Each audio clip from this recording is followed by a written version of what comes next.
The means of defense against foreign danger have been always the instruments of tyranny at home.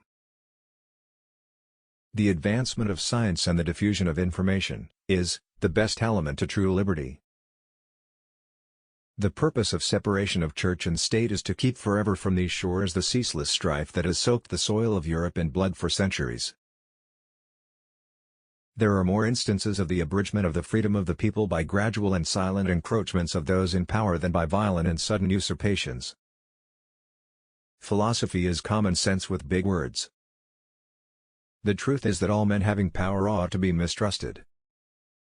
A well-regulated militia, being necessary to the security of a free state, the right of the people to keep and bear arms shall not be infringed. The accumulation of all powers, legislative, executive, and judiciary, in the same hands, whether of one, a few, or many, and whether hereditary, self-appointed, or elective, may justly be pronounced the very definition of tyranny. Knowledge will forever govern ignorance, and a people who mean to be their own governors, must arm themselves with the power knowledge gives. A popular government without popular information or the means of acquiring it, is but a prologue to a farce or a tragedy or perhaps both. It will be of little avail to the people that the laws are made by men of their own choice if the laws be so voluminous that they cannot be read, or so incoherent that they cannot be understood.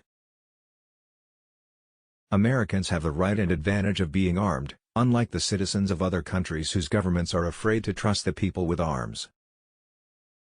I cannot undertake to lay my finger on the article of the Constitution which granted a right to Congress of expending, on objects of benevolence, the money of their constituents.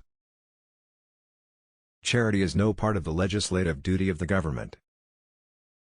The Constitution preserves the advantage of being armed which Americans possess over the people of almost every other nation, where the governments are afraid to trust the people with arms.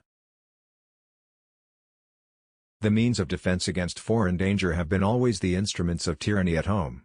Among the Romans it was a standing maxim to excite a war, whenever a revolt was apprehended. Throughout all Europe, the armies kept up under the pretext of defending, have enslaved the people. Religious bondage shackles and debilitates the mind, and unfits it for every noble enterprise, every expanded prospect.